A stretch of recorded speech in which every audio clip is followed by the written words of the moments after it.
Welcome to the deep dive. This is where we take source material, pull out the key insights, basically giving you a shortcut to getting really well informed. Hmm. And today we're jumping into a really fascinating narrative. It's inspired by Evie Woods's The Lost Bookshop. Right. Our source material paints this really vivid picture. It's a story blending mystery history. And the whole idea of literature healing people, you know, a- across different times, different generations. Exactly. So our mission, really, for this deep dive is to explore how these three lives, Opaline, Martha, and Henry, how they get tangled up through this one sort of enchanting bookshop. Mm. We'll look beyond just the plot, trying to uncover those deeper themes, things like resilience, finding yourself again. And just the power stories have, right? Especially for people maybe whose voices got lost along the way. Precisely. So get ready. We're going to explore this really captivating tale together. Okay, let's unpack this. We really start off in 1920s Dublin. Yeah, the heart of it. And we meet Opaline Carlyle. She's young and she feels completely hemmed in by, the rules, the traditions of the time. Things she definitely didn't choose for herself. Not at all. She's dreaming of adventure, books, living her own life. But back then, for women, independence wasn't really on the table. No, those dreams felt, well, pretty far off. And what's really compelling, the source mentions this traumatic family incident. Ah, right. That's the trigger. Yeah, It pushes her into making this bold, desperate move. She actually runs away, just leaves. flees her home, disappears into, like, the hidden parts of Dublin, and eventually finds her way to London, a kind of refuge. Wow. And there, it's not just about moving. She completely reinvents herself. New identity, everything. Yeah. Trying to blend into that literary world she always wanted. And after all that chaos, she ends up working in a bookshop. Seems fitting, doesn't it? And it becomes more than a job. It's her sanctuary. Comfort, a bit of magic, possibility. A safe space. Totally. And it's right there, in that shop, surrounded by books, that her love for rare editions leads her to find something incredible. Okay. A manuscript. Yeah. Something that could genuinely, rewrite literary history. Whoa. Okay, that's huge. It is. But here's the twist. The manuscript just vanishes. Almost as soon as she finds it. Gone. Gone. And then Opaline herself starts to fade from public view, like she's choosing to become invisible. Huh. So what could be so important or maybe dangerous about this manuscript? Exactly. That she'd give up recognition, just fade away to protect it.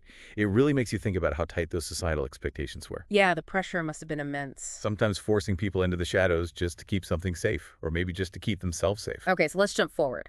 Almost 100 years later, right? Present day Dublin. Mm-hmm. The echoes are still there. And we meet Martha Storm. She's trying to rebuild her life. Just got out of a really controlling, manipulative relationship. So she's in a vulnerable place. Definitely. Kind of at loose ends, no real plan, but she's starting that process, finding herself again. And her journey is striking how it mirrors Opaline's in a way. That search for self after feeling constrained. Even though the times are so different. Right. And the source material says Martha takes this temporary job in a bookshop that feels like it just appeared like magic. almost. It's described as, quaint old world charm, dusty shelves, I can picture it. Handwritten notes tucked in books. that faint smell of old paper and time. It's more than just a shop. It feels like a place with its own energy. And this little shop, it feels like something out of a dream for Martha, doesn't it? It pulls her in. Yeah, not just because it's quiet and full books. It seems to connect with something deep inside her, something she thought was gone. And as she's working there, exploring the dusty corners, she starts finding things. Odd little clues, yeah. Old letters, maybe a forgotten photo. Whispers about the past. And specifically whispers about a woman who vanished ages ago, Opaline Carlyle. Wow, okay. So the connection starts forming. And digging into this old mystery, it actually starts helping Martha with her own stuff, her own internal struggles. How so? Well, the parallels become really clear. As she gets closer to figuring out the manuscript puzzle, she's also finding her own voice again, her courage. Just like Opaline had to. Exactly.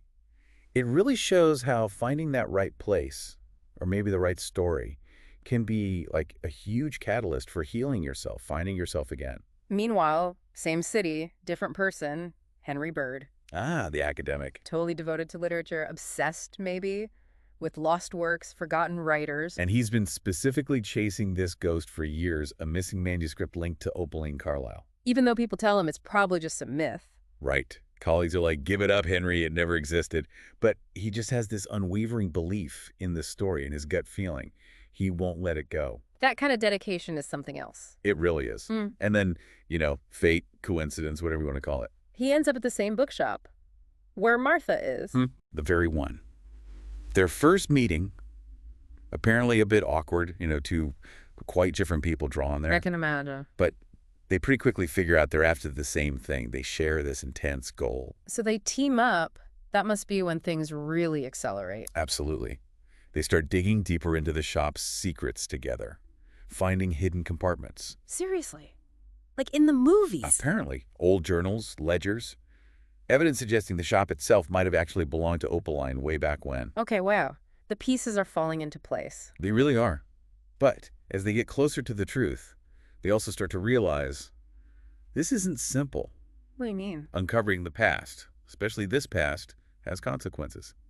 If this manuscript is real, it could totally change literary history. Shake things up. Challenge legacies. Big time. And even change how they see themselves, their own identities maybe. Yeah. It makes you ask, what is it about hidden truths that makes them so potent? And potentially so disruptive. Yeah, for everyone involved. It shows how driven we are to uncover what's buried and how, I guess, personal discoveries and historical ones can get completely tangled up. So bringing this all together, what's the bigger picture here as Martha and Henry connect the dots? They start to see Opaline's story differently. It's not just about someone who disappeared. It's about resilience. Absolutely. Profound resilience, transformation, and just sheer courage. Opaline didn't just vanish because people forgot her. She chose it. It seems that way. Faded out deliberately. Yeah. To protect something incredibly valuable. The manuscript, yes, but maybe also herself, her own freedom, her own truth. And looking at Martha, her journey really does echo Opaline's, doesn't it? It's a beautiful parallel. Like, Martha's been hiding too, in her own way, living in the shadow of that bad relationship, someone else's expectations. right. So as she dives into Opaline's world, it's not just about solving a historical mystery. She's learning that reclaiming her own power means she has to rewrite her own story. Just like Opaline did by protecting hers. And eventually, with Henry's help, the manuscript is found. Yes, but importantly, it's not about, selling it for millions or getting famous. It's about the truth. It's about the truth it holds. And together, Martha and Henry, they decide the best way to honor Opaline is to transform the bookshop. Oh. Make it a space where lost voices, stories that were silenced can actually be heard, can finally come into the light. So the bookshop becomes this kind of beacon. Yeah, a place for people searching for meaning, for healing, for connection, all through stories. Wow. It really makes you think about the power of keeping these stories alive, not just as, historical facts. But as inspiration. Yes, inspiration for healing, for creating new legacies, making sure important narratives, especially ones that were pushed down, get their rightful place. This whole deep dive into the Lost Bookshop, it really uncovers something quite profound. It's clearly more than just a tale about books. It's about how the past, its echoes, can really shape who we are now.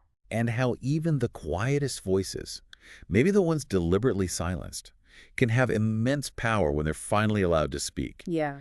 And through Opaline, Martha, and Henry, their intertwined lives. It's such a strong reminder that everyone, truly everyone, has a story that deserves to be told. It really is. Which I think brings up a really interesting question for you listening right now. Sometimes, stepping into someone else's story, their footsteps, that's how you find your own path. That's a great point. So what stories might be out there waiting for you, hidden ones, forgotten ones, and how could uncovering them maybe shed light on your own journey? Something to think about. And if this deep dive resonated with you, just remember that your voice, like Opaline's, like Martha's, it deserves to be heard. Absolutely. So stay curious, stay brave, and definitely don't underestimate the magic you can find between the covers of a good book. Well said. And if you are looking for more stories like this one, audiobooks, podcasts that really capture your interest, you might want to check out Audible. You can often get the first month free to explore. So, until next time, keep exploring those stories that speak to you.